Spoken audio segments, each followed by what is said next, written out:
Let's start this off by asking, what do we see?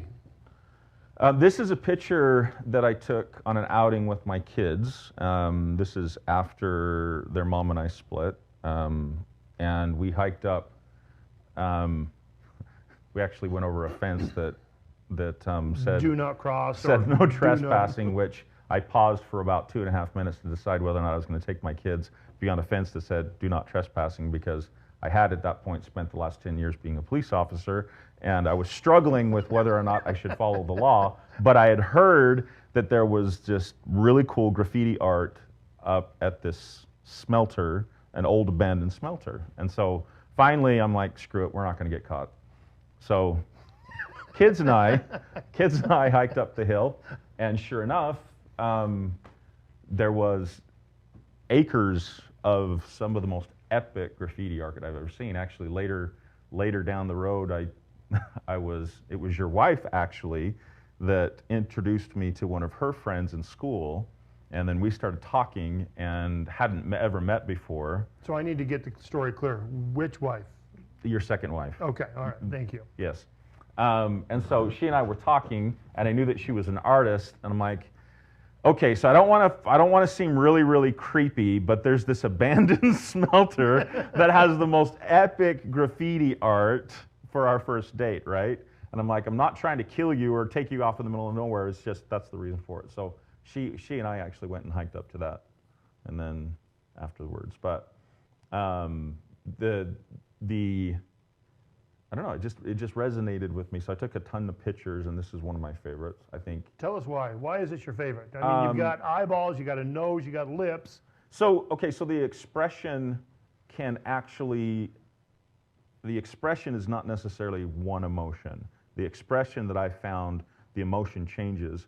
And then the individual, is it male or is it female? And it's not necessarily that I'm trying to blur the lines between the specific genders, but I think a picture like this is something where an individual can look at it and create their own story from it.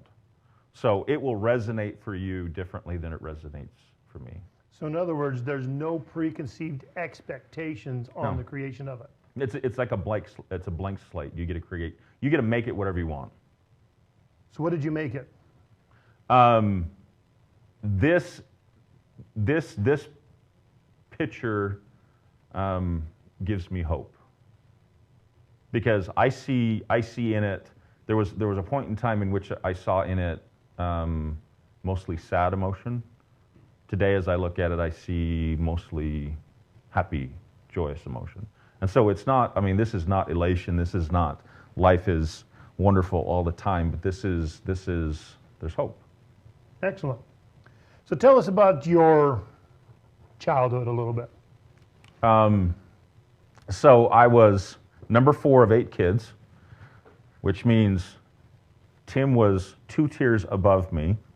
And really what that means is I didn't get enough hugs when I was a kid, because being number 4 of 8 kids meant that I fell right in between the middle. Go to the next image, please, so we can show everybody what we're talking about. I fell between the cracks. Nobody noticed me unless I was doing something to get noticed.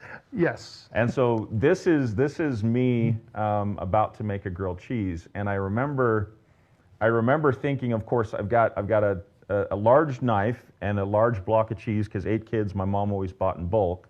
And I remember block of cheese, yeah. I remember my dad coming in as I was literally about to hack into this block of cheese with this large knife, and he said, "Wait, stop, do that again," and he went and got a camera. Okay, so show us the cheese, and then show us the knife. That's the knife, okay. The cheese is right here, and then the knife is right there. Yeah. Okay, which is interesting because, I think most people in childhood, I mean, we can get totally Freudian and start psychoanalyzing our childhood, but my dad and I struggled as we were growing up. I feel like it's because he and I are actually a lot alike. And it's now that I am a father, it's now that I can actually look back on this, because most of my childhood I felt like my dad was disappointed in me. I felt like I wasn't accepted. I felt all sorts of different emotions, But the fact that my dad didn't scream and yell, the fact that he thought it was funny enough to actually stop, get a camera, and take a picture of it, says a lot about who my dad is. Excellent. But I can't, it's taken my whole life to appreciate that.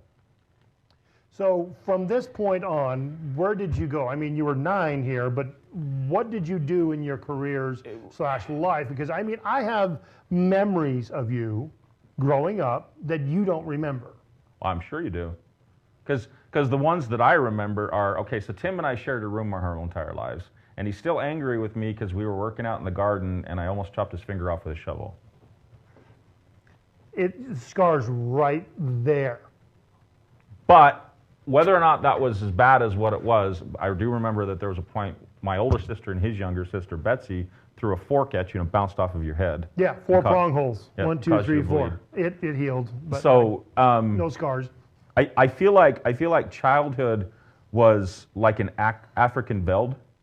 As children, we were gazelles, and the parents, because they were trying to wrangle in 8 gazelles, had a tendency to be the lions. And so when mom was angry, she would come in, and the older gazelles would throw the younger kids into the middle as a distraction, and the rest of us would just scatter. That's what I feel like. That's what I feel like my childhood was. But the funny thing is you were generally the one with the shovel doing this in the middle of the crowd. Right. So from this point,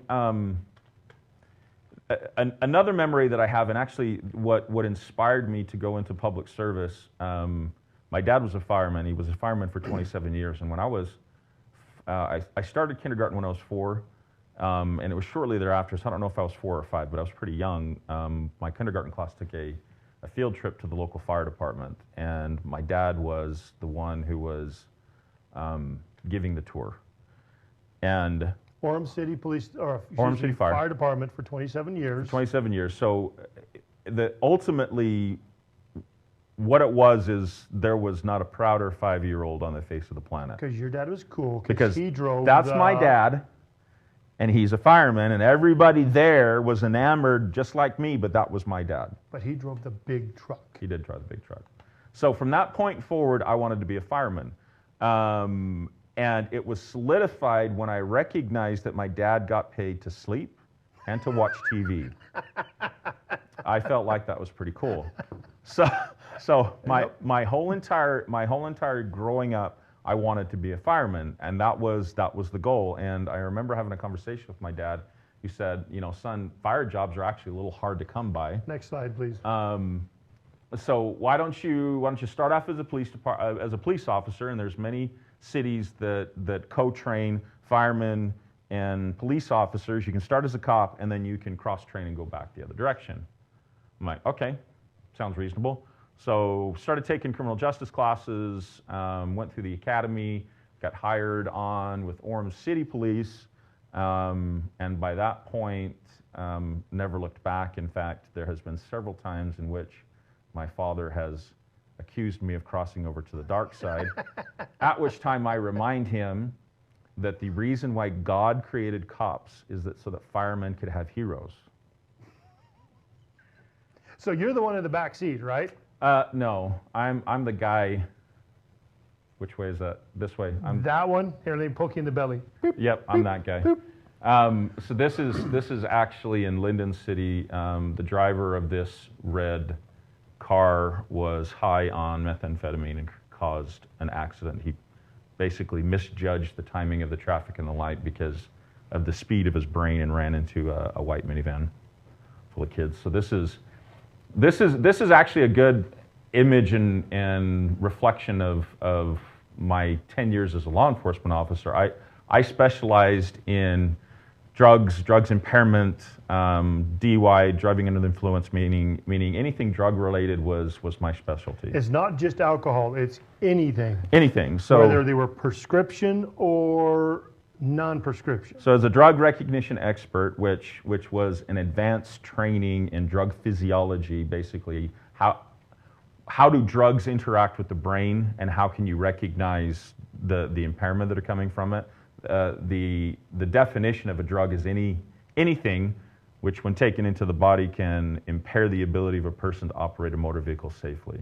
And so drugs are, caffeine is a psychoactive substance, is drugs. Nicotine is psychoactive. Alcohol, marijuana, methamphetamine, heroin, and most of the prescription medications out there would fall into one classification or another as a drug or a psychoactive substance. So my bread and butter, I was a DUI cop for the 10 years that I was involved in it. I intentionally every day at work went and tried to get people who were driving impaired off of the road, because I felt like that was something that was in my control. Because an impaired driver, for instance, in this case, an impaired driver has a higher risk of creating crashes. An impaired driver has a high risk of killing somebody in a crash. Right. So if I could get them off the street, at least if they were locked up for the time being, they were not driving impaired. That's something that I had control over, something I identified with. So how did that lead you to meeting the governor? I was always a very weird cop. I loved law enforcement, but I was also, I guess enamored would be the best word for it, by prevention. In the academy, I remember one of the instructors saying that true prevention is the crime not ever happening. And that's all they said. Meaning, prevention for a law enforcement officer is you catch the guy in the act and you arrest him and you take him to jail. Or prevention is you go and you investigate a series of burglaries and you catch the guy and you put him in jail and he can't go do it again. And a DUI, right? You catch the guy who's driving under the influence and you put him in jail and he can't do it again. So you're preventing future stuff. But there was not preventing the instance. I didn't prevent the thing that got him in trouble. True prevention is it not happening in the first place. And true prevention is impossible to measure. So why were you not smiling in that picture? Because you're too cool? Or no. This was... if you don't know where he is, he's across the way. Clear in the black. The black one, just right there, there. This guy right there. We're going to have to do some editing in this video. This is actually a picture of myself and several of my colleagues in the Gold Room with Governor Herbert, and I guess I can probably publicize this now because Governor Herbert is no longer the governor of the state of Utah. But we worked at the time. We were actively battling what is now called the opioid crisis, or the opioid epidemic. And I first started in 2008 on a coalition of people, and we started doing our own original research to try to determine what was causing people to overuse opioid drugs such as Lortab and OxyContin and things like that. And this day was this was in the winter of 2010, and actually it was January of 2011. Governor Herbert signed a bill that I inspired in relation to tracking of prescription substances, and then also tracking of DUIs related to prescription substances. And so there's state agencies whose job it is to track what kind of prescriptions are going to who. And I know that there's some people freak out about Big Brother, but really what it comes down to is there are people who have problems with prescription drugs. And so the goal for this bill was to get that information to the people, for instance, more specifically the physicians who were prescribing the drugs, so that there could be an intervention to stop the DUI and to stop the overdose and to stop the death. To prevent. To prevent. Got it. So I was having a conversation with one of the lawmakers. Brad Daw is this gentleman right here, in the House of Representatives at the state of Utah. He and I were having a conversation, and we were talking about some of the state agencies that track these type of things, and I'm like, this is something that we can do to have an effect. And he liked it. Worked with attorneys, we drafted the bill. I went and testified before Senate committees, and it passed unanimously at the state of Utah. So I mean, at this point, this was me acting in the capacity as a legislative consultant, as a drug recognition expert, more specifically. So A weird cop, meaning I was always involved in politics. I was always involved in prevention. I was actually involved in treatment kind of type of things as a law enforcement officer because my goal as a cop, honestly, when I graduated the academy, I had this feeling like I could save the world all by myself in 6 months or less. 6 months later, of course, I realized the world couldn't be saved, but by that time I was unwilling not to try. There has to be energy putting to, there has to be cops fighting against the crime and the darkness that goes on. Otherwise, that crime and that darkness grows if there's not somebody there actively fighting against it. So it's not so much that we're ever going to completely win, but I feel like the more people who understand the nature of the problem fighting against it, I think we can slow the spread. Okay. So you said fighting against the darkness. You're not actively a cop right now. I am not. And in fact, the reason why I don't have a smile on this, and interestingly enough in this picture, I thought I was smiling. So this is January of 2011. By July of 2011, I had been diagnosed with post-traumatic stress disorder.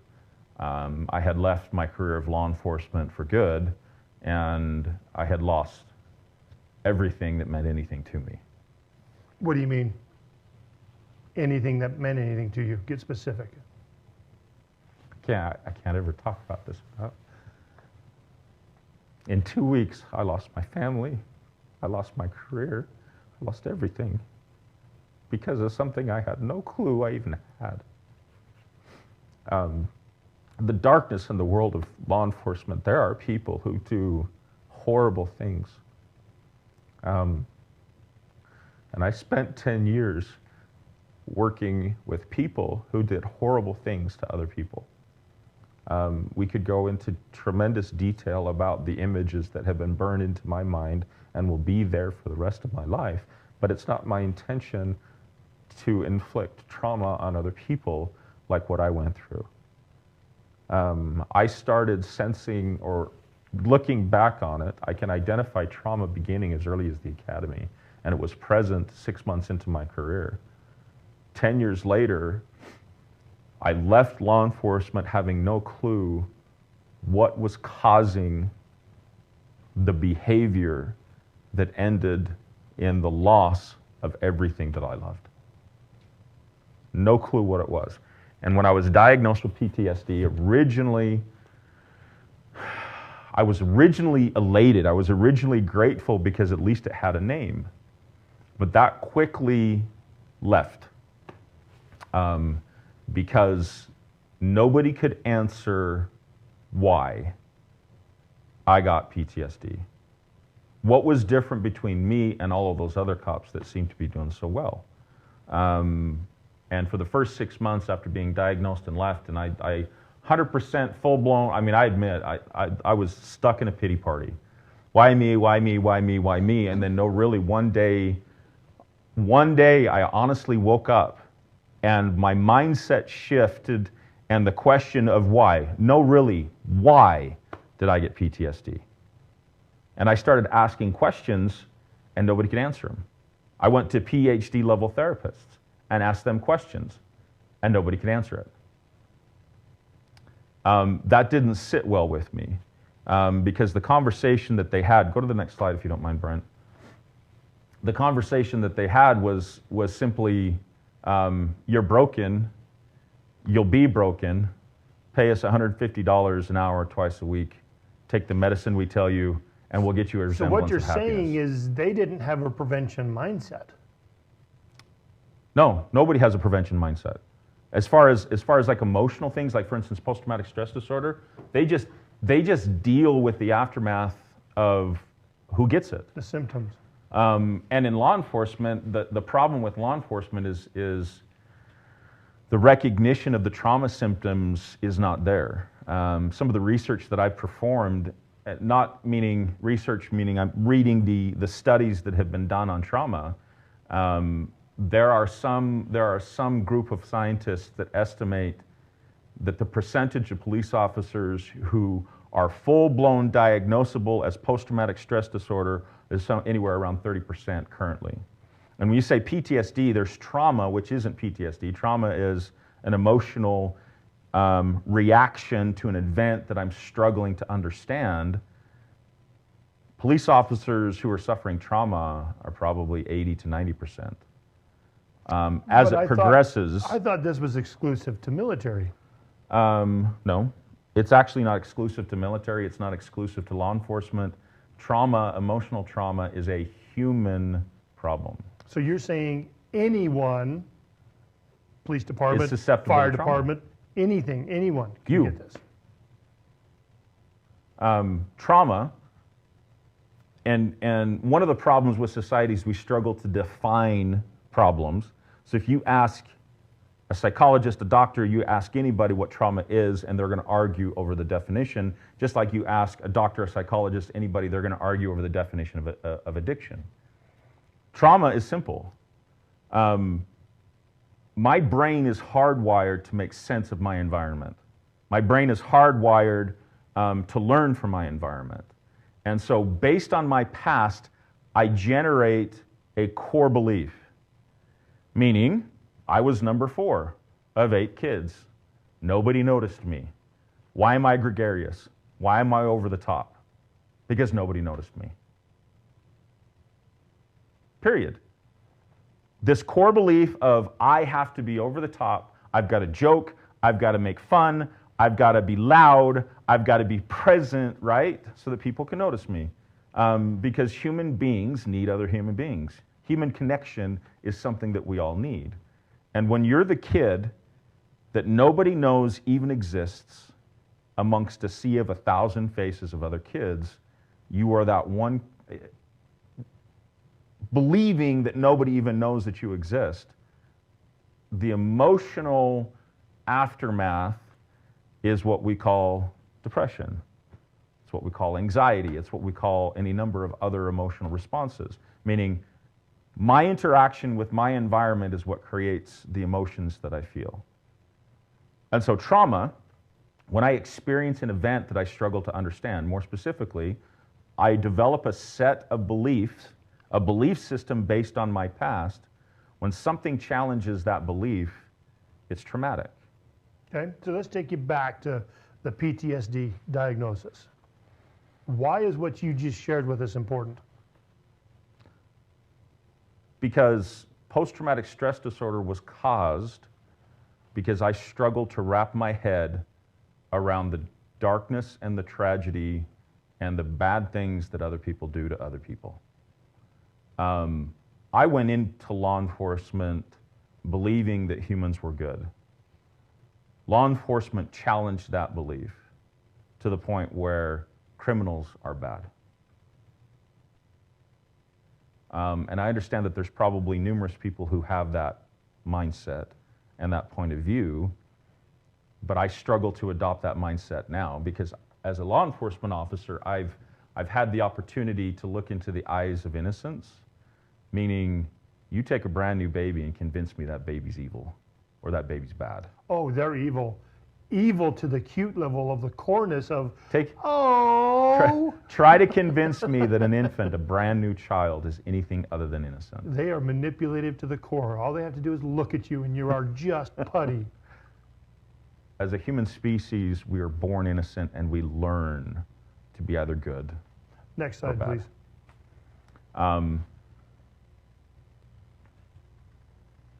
Why is this important? So I went as I was going through the motions of treatment, and what did that involve? Just help us understand treatment. So therapy, more specifically, if there's 2 professions on the planet that refuse to seek help from a therapist, it's military and law enforcement. If there's 2 professions on the planet that absolutely need help from a therapist, it's military and law enforcement. Why? Because we're bred to understand, we are taught to believe that we are bigger, better, badder, and that we got this. So I went to a meeting of my colleagues that we were actively combating the prescription opioid crisis at that time, which Back in 2011, it's not as bad as it is today. And one of my friends, an older lady who was studying neuropsychology on a PhD level, came up to me and said, "Darrell, what's wrong?" My response is nothing. I got this. "No, really, Darrell, what's wrong?" "Nothing. I got this." Thankfully, she didn't listen. Behind my back, she went and talked to another one of our colleagues, which was a licensed therapist. And she called me, said, "Darrell, what's wrong? You do not want to open the Pandora's box that is Darrell's mind." She double dog dare me. Oh, so she skipped protocol. She said, "Bring it." And So she gave you the triple dog dare. Right. Okay. "Bring it. I dare you. Bring it." I'm like, "Okay, you'll get this. You asked for it, you'll get it." So I went and sat down on her couch. 3 hours later, she looks at me and she's like, "Dude, you got PTSD." And she said that. "Dude, you got PTSD." I'm like, "No, I didn't. I didn't shoot anybody." "Shut up. You have post-traumatic stress disorder." And the reason is the strategy that I used to learn how to cope with the trauma of the job was to ignore the trauma of the job. The technical term for it is called avoidant coping, meaning we are hardwired. Our brains have the ability to take something that is too overwhelming and put it on the back burner. I'll deal with it later. My problem is I just kept piling it on the back burner. And if create the metaphor of a stove, and I take a pot that's boiling over and I put it on the back burner, that's fine. But if I keep putting pots on the back burner, pretty soon I can only stack them and they start overflowing, and I'm never dealing with the problem, I'm just avoiding the problem. Is that why you lost all you love? Yes, because I didn't know how to cope. I didn't know how to emotionally cope with what I was seeing, what I was forced to deal with as a police officer. And forced, I chose the career, I chose the job, but nobody trained me how to deal with the psychological trauma. And so asking around, I did the best that I could. And looking into the research, avoidant coping is one of those things that all humans do. So where does the beach come into that? So this is later down the road. I was in therapy for years. I had made initially some progress, but I wasn't getting to where I felt like I could get. And this is where a therapist started telling me, "You're broken, you'll be broken, pay us $150 an hour twice a week, take your medicine, we'll get you a resemblance of happiness." So knowing what I know about you, again, not just being family, but knowing what I know about you, you didn't accept that. I was this close. I was fighting against it for years. I was this close to accepting that that was reality when 3 o'clock in the morning I woke up, sat in front of my computer, and I teach part-time at a local university, and it gives me access to their online research library.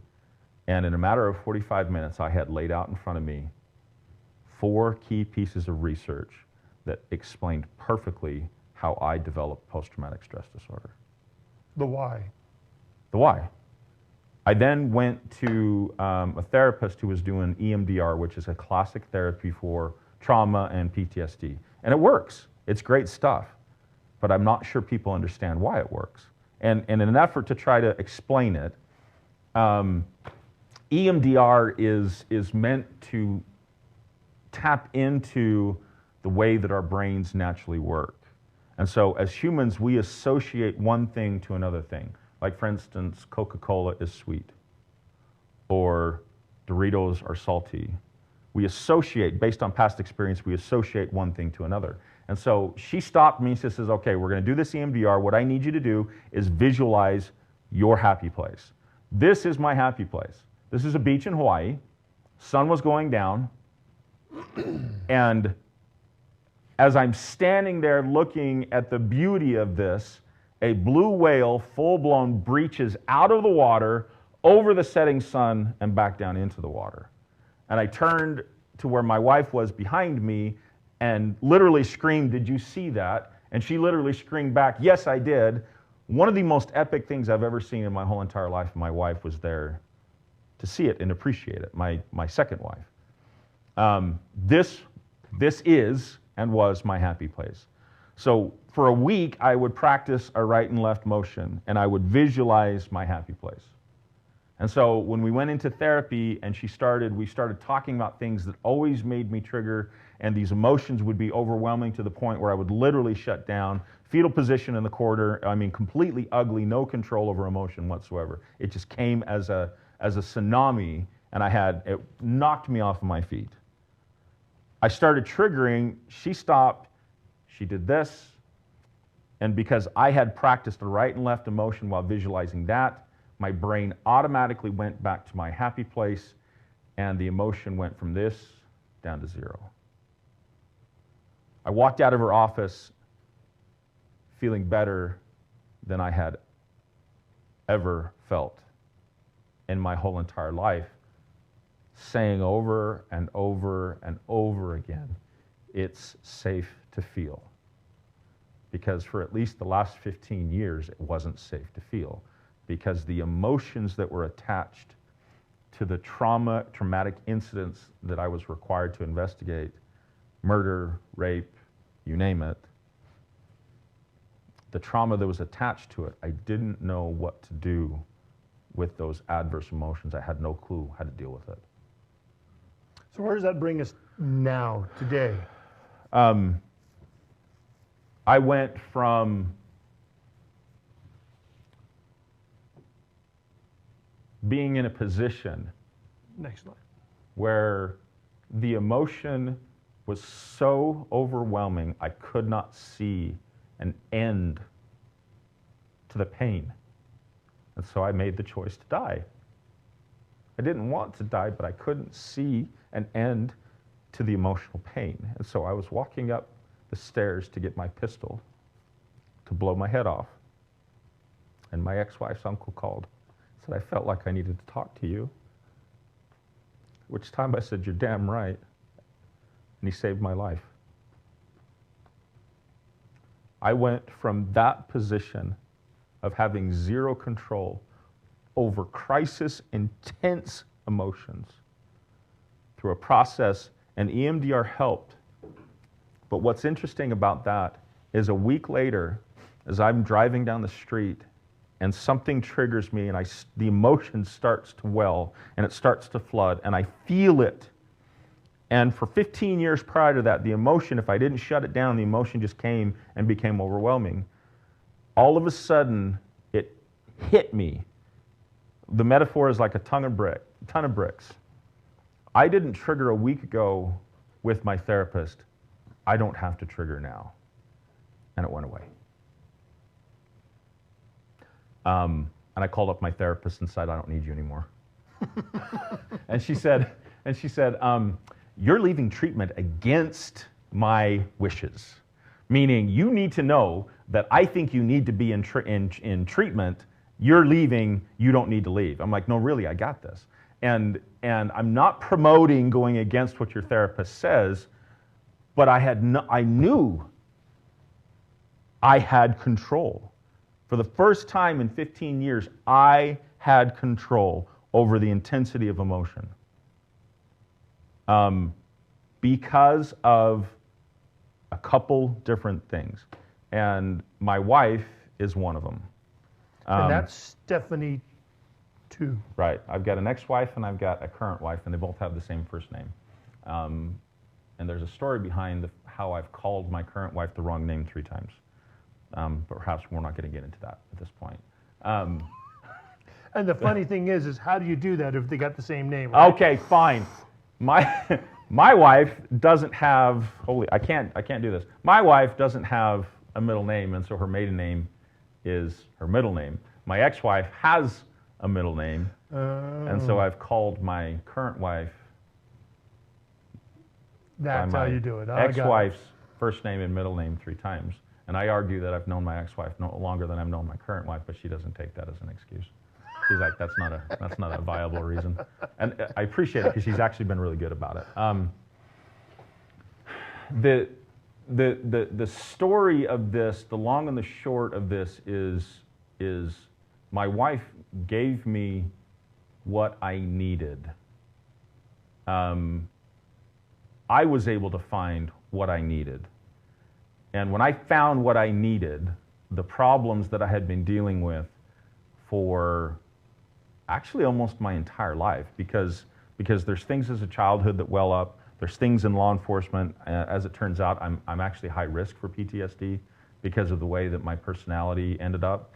But things that I had dealt with and gone through, I was born anxious. I'd been anxious my whole entire life. I was 36 years old when I finally went on medication and understood what anxiety wasn't, meaning I didn't feel an absence of anxiety. I went on medication and it numbed it. But because of a process of understanding what caused the emotion, I was able to address it. I was able to cope with it. I was able to, most importantly, resolve it, and the emotion went away. So despite the fact that I've been anxious my whole entire life, today, sitting in this chair, 85% of my life is anxiety, depression, and anger free. Whereas 10 years ago, if we're a 0 out of 10 scale, 10 being the highest I've ever felt the emotion, 0 being an absence of the emotion, I spent every single day of my life 10 out of 10 anxiety, 10 out of 10 depression, 10 out of 10 anger, which is the reason why I wanted to blow my head off. I found the cause, the core of what was causing the emotion. When I resolved it, the emotion went away. How do you do that? It starts with... Are you having another Stephanie? My wife accepted me, currently accepts me for who I am better than anybody I have ever met. So what you're saying is your ex didn't? She tried.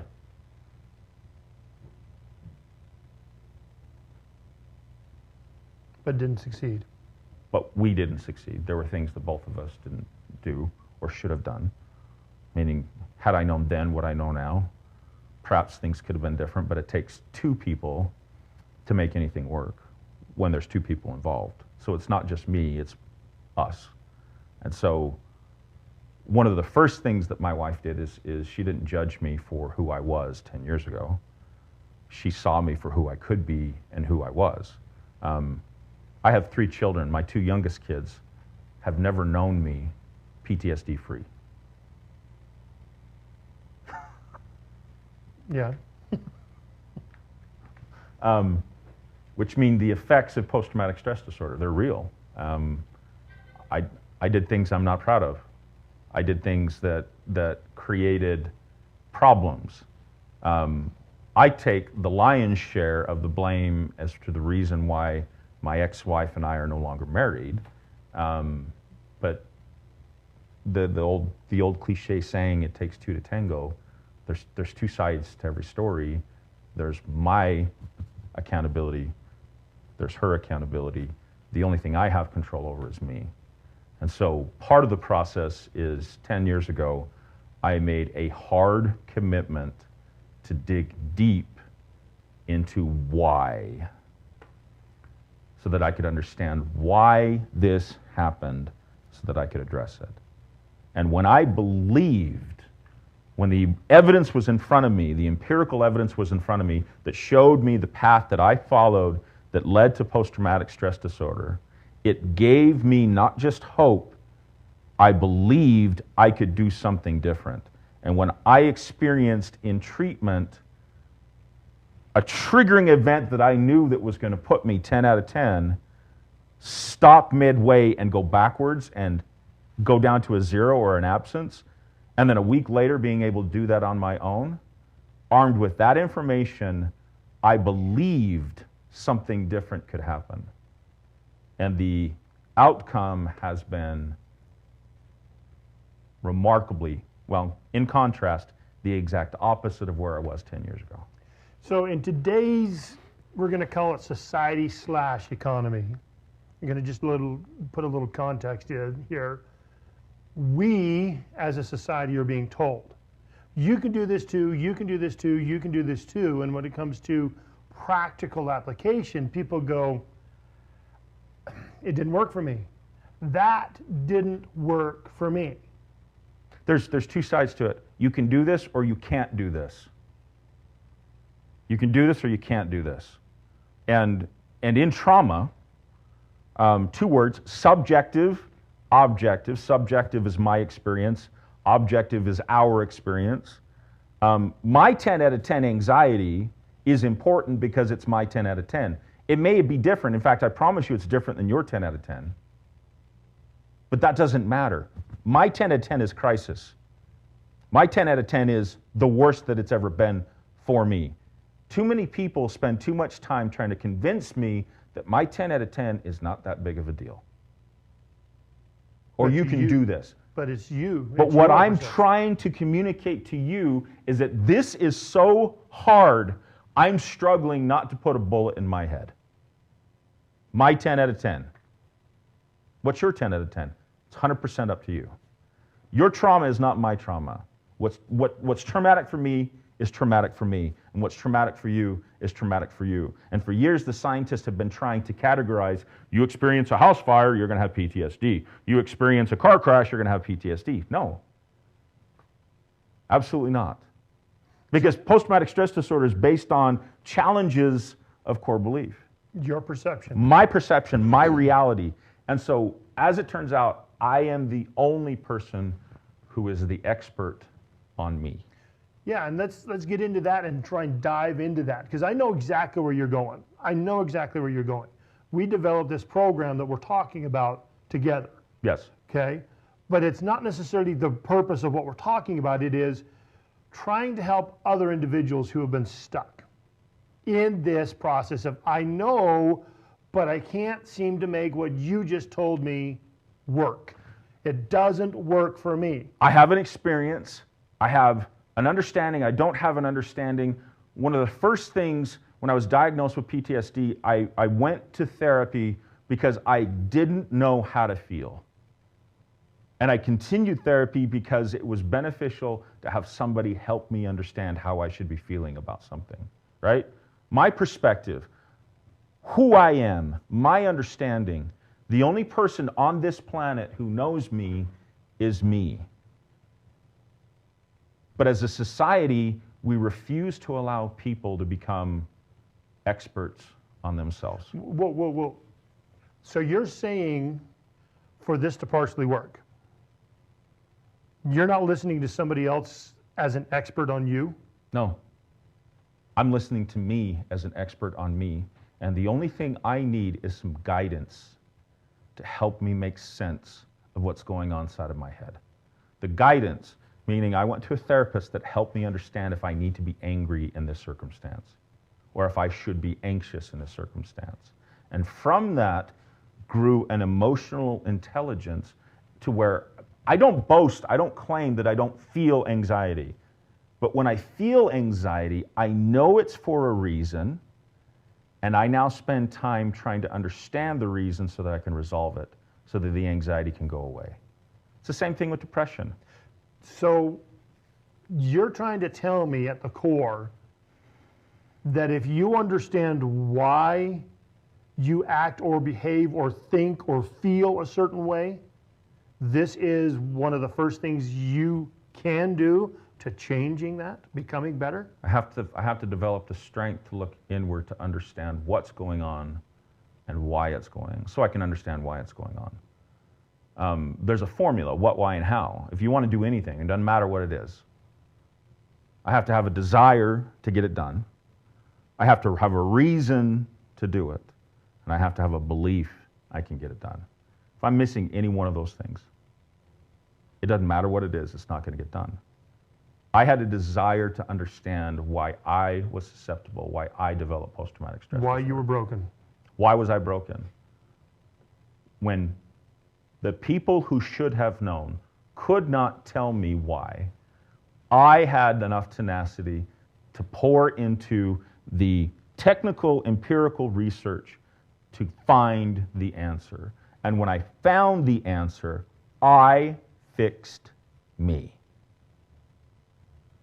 All I needed was some guidance on how to do it. I fixed me.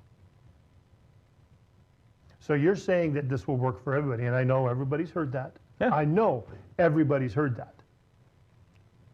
How or why is that significant and or important to other individuals? Because I'm different than you and you're different than me. No, whoa. Are you trying to tell me it's that simple? Yes, we try hard, and in psychological studies and in treatments and, right, it doesn't matter what it is. First and foremost, humans overcomplicate things. As a hard and fast rule, we overcomplicate things. And so Right. life is far simpler than what many people would like or even willing to accept. And so the concept then is, I have to understand me, because the only person who can understand me is me. If I go to you and I say, Tim, tell me about me, you tell me what to do so that I can get it done and I can be successful. Let's give people an example. For example, if I'm going to tell somebody about Darrell, where do I go? I'm going to tell them stories about Darrell. From your Correct. perspective. Correct. So I'm going to tell you two brief stories. First and foremost, we were on our way to school. We lived in a yellow house, and there used to be trees. They were chopped down, park made. We crossed the park and got to school every day when we were in elementary school. There was a baseball field there. They played hardball, softball, but here's a piece of paper. Darrell says, I wonder. He rolls this thing up, lights it, and goes home sick and wonders why. He doesn't remember doing it. But that was Darrell. It was Darrell. I've always been curious. Always curious. I used to tear things apart because I had to know why it worked. The problem is I couldn't put it back together again. That's me, my whole entire life. So let's go into it. Again, another story. We were living in a different house. He says, I wonder can I make my own bottle rockets? Oh, he sure did. D-engine bottle, okay? The ones you put in the rocket, they go up, boom. He put it on a stick, stuck it in the ground, and how did you light it? The problem was I used the electronic fuse that came with it. I didn't use a cannon fuse. And so when it didn't work, I was over there with a 9-volt battery trying to get it underneath there because I didn't put wires next to it, and the thing went off and bounced off my head and burned my chin. And I'm telling him this is a bad idea. Oh no, this is a great idea. Again, this is how we tell the story about Darrell. It worked. It did work.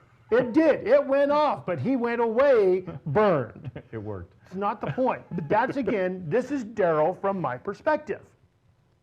This is Darrell. He was impetuous. He was whatever you want to call it. But why did he do it was always the question that Mom and Dad asked. Why are you doing this? Because I have to understand how things work. Bingo. And when I say I have to understand, this is not I want to understand. A core measure of who I am, a core drive of who I am, is I have to know why. And people are like, well, you just need to lower your standards. No, you don't understand. Next to breathing, I need to know why.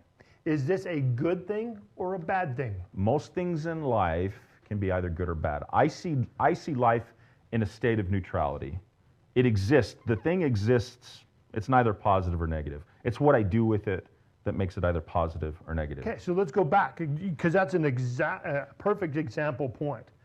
As you were standing in this community of lawmakers, governor, the guy that worked at the Senate, all of these images, and you're standing in the background, suffering from the symptoms of PTSD. That core desire of I have to know drove you to helping create a bill to what? Prevention. But in the moment, I was struggling with things that I had no clue even existed. And so the absence of a smile on my face, and it actually took my was the manifestation. It actually took my current wife. She looked at the picture and she's like, why do you look like that?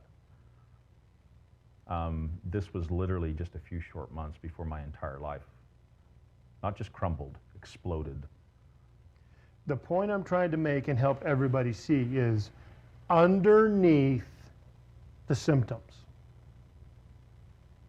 your core was screaming to come out. I have needs. You have needs.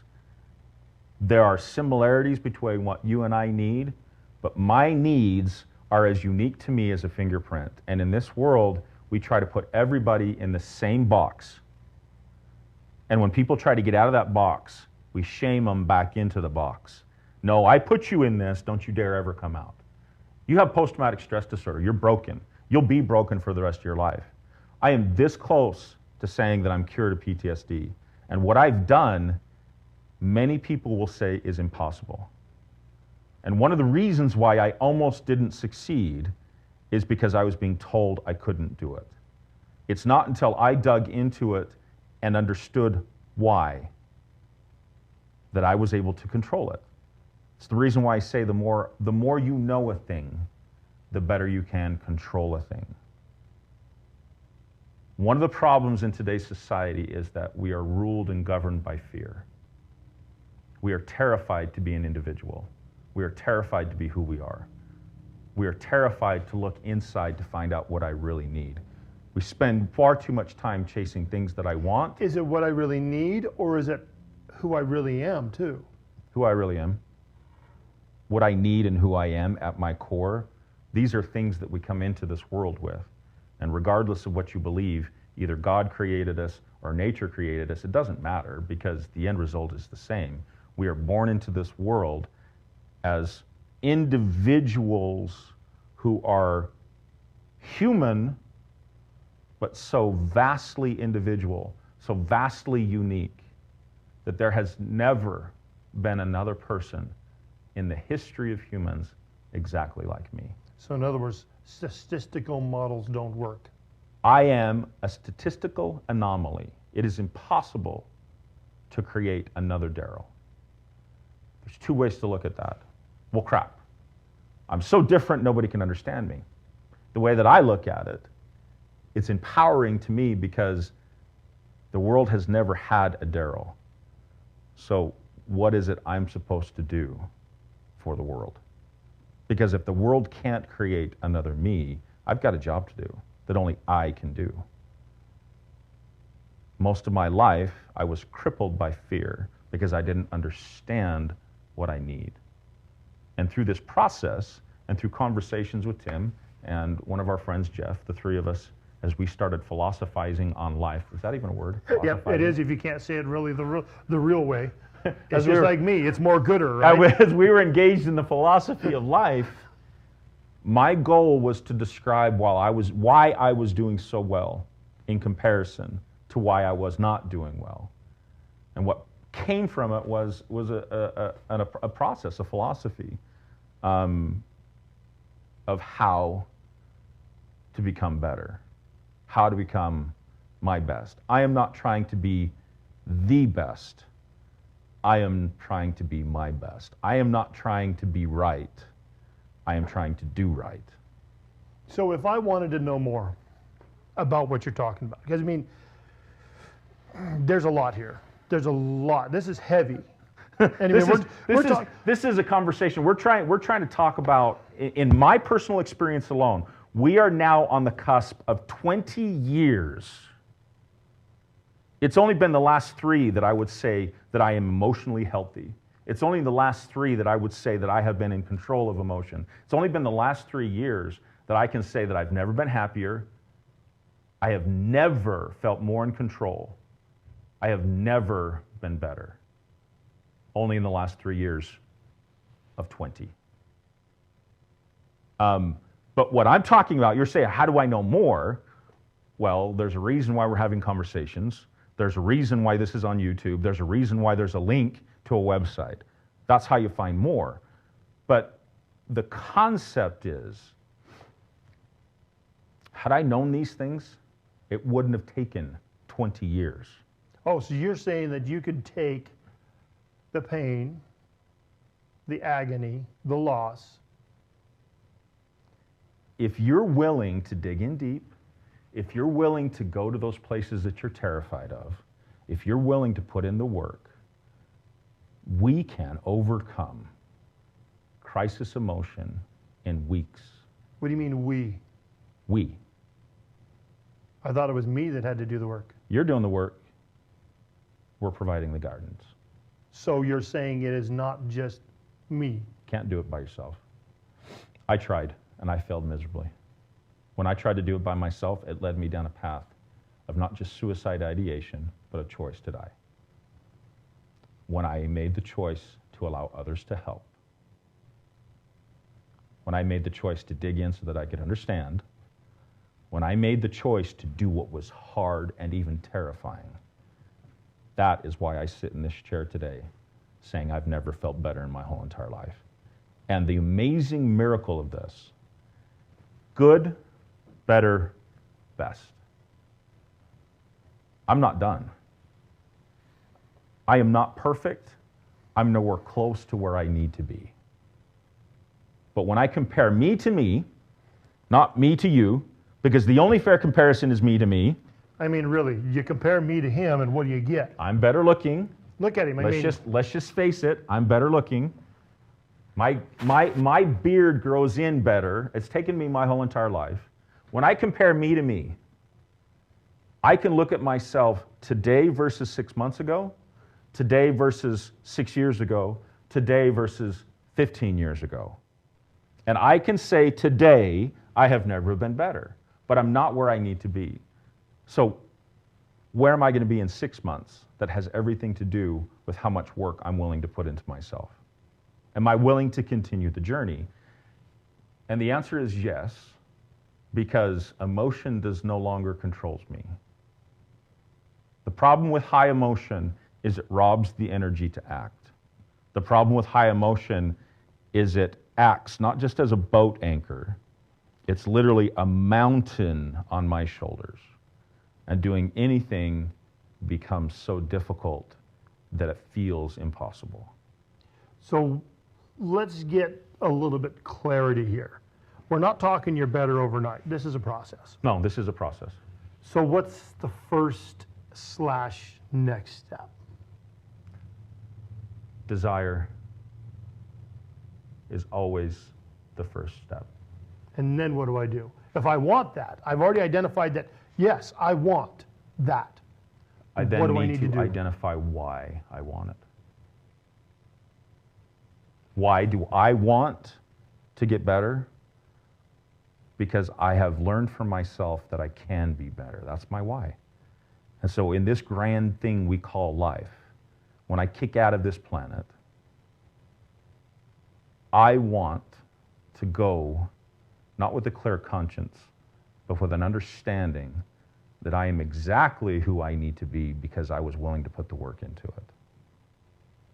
And what do they need to do to get something similar? Do you have a phone number? Do you have a website? How do we get in contact with Darrell to know more? Click the link. Is this the link? I don't know. Where am I pointing? Wherever the link you put it. Click the link. Okay, We'll Darrell, go on the journey. thank you for sharing your story. Thank you.